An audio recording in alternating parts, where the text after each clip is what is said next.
Hello, world. All right, it's been a while, but another time for another revolution of ideas. I've been a little quiet on them because, genius takes time, people. So that's part of why I'm doing this stuff, why I'm using YouTube. And it's beautiful how they say it's your own personal channel. Like, yeah, that's what it is. It is your ability, your way to communicate with the world, what you feel is valuable or important. So I filled out some unemployment forms, and I wrote, have you been working? And I said, well, yeah. And it's like, well, have you been paid for that work? And so I put, no, $0. And I wrote on there, uploading educational videos to YouTube. So, and I feel that Attack of the Show and X-Play are educational. They're entertainment, but they're also very enlightening because there's a lot of material on that show that they address in this, especially technology-wise, that I think is, it really should be shared with, the world, that, more people should be made aware of it. And what I love about Attack of the Show is that they present this helpful information in an entertaining way. That's what The Daily Show and the Colbert Report do as well. Why those two shows, Daily Show and Colbert Report are so popular amongst everybody is because, they speak the truth, and that's what Dan Rather on Bill Maher, Real Time with Bill Maher, which is another great show, said last Friday, and that was, we journalists have lost our spine. That's what it is. All these journalists have lost their spines, but it's you comedians who have that spine to say these things about people. It's because, if you're a journalist, you can't embellish and you can't be like, hey, kind of crazy about it. But for people who can, and that's where, individuals, identity, talking heads come in. And this is my whole thing about Colbert Report. See, YouTube, talk to Viacom and MTV and say, is there some way that The Daily Show and Colbert Report can get on YouTube? Because those shows speak the truth. And that's what it is. They say what is important. And so, if I could, I would, but they'd probably sue me. I would upload Real Time with Bill Maher to YouTube. And for everybody to view. Because, HBO, you're not going to lose money. Believe me, you're not going to lose money. The people who saw it, they got it. Either they saw it, they got it, or they missed it. But they can't afford a VCR, so just think about that. But yeah, let people watch those shows because those shows help America. Those shows represent an idea of what people feel and how, what rational, normal thinking people who are concerned with their families, concerned with their environment, and concerned with their country, it's how they truly feel. And, that's also the talking heads, which is O'Reilly, Rush Limbaugh, Tom Leykis, Howard Stern, I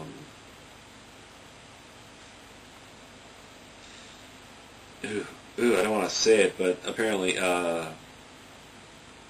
what's her name, the blonde woman, and how she's always insulting people. It's like there apparently is a very small margin of people that agree with her, and it's just kind of like Ann Coulter. It's just like I haven't listened to her. I haven't been able to check out any of her stuff or read her stuff. I'm kind of busy with other stuff, but from what a lot of people say, it's she's not the person to listen to, and that's a number of people do. So there's a segment of our population that agrees with it. And I like what Jon Stewart said in Wednesday's performance, that he gets on the phone and he says, hey, guess what? I was wrong, I was wrong about history. You fucked me up. Thanks a lot. And it's just so great that he said, the ambassador for the UN corrected me on my history. And she said, me and hundreds of historians are of the same opinion. That, Lincoln chose ideologically different people. And the thing is, he engaged in conversation. I think one thing that she may be neglecting, though, in my opinion, is that wasn't Lincoln kind of a country bumpkin? Like he knew his locality, but that was it. And when it came to, in those times, staffing the White House, you got to realize that politics didn't really used to make money. So only certain individuals could pursue politics.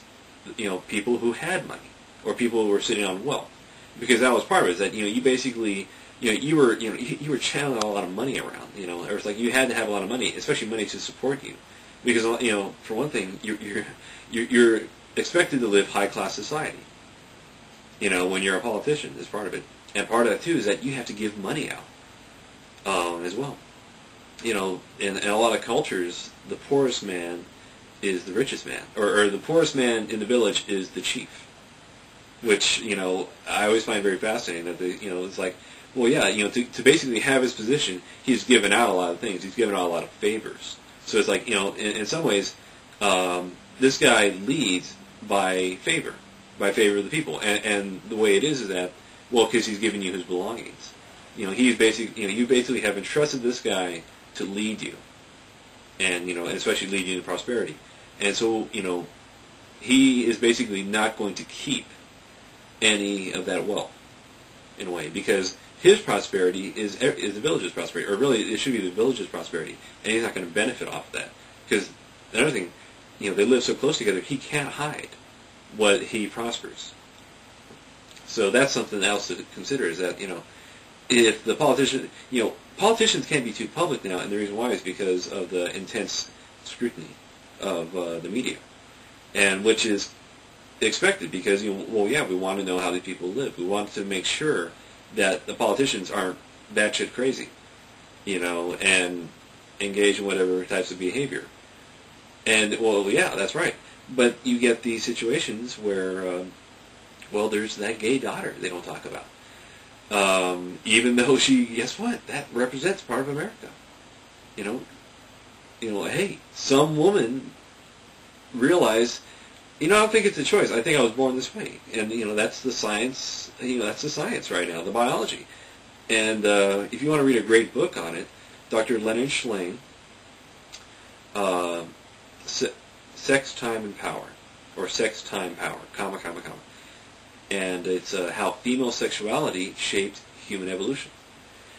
So the first couple chapters are about menstruation, but it's informative, and it's in learning blocks. So it's like but you basically you're gonna understand and learn what makes women tick, and so for a guy, great it's a great book because of that. So this is how women think, or this is what's going on with them. All right, but after that, then it gets into the man is like. And you're like, this is why I like steak. It's not because I like steak. It's because the iron. I need the iron to just, build yourself up, feel good and strong with yourself.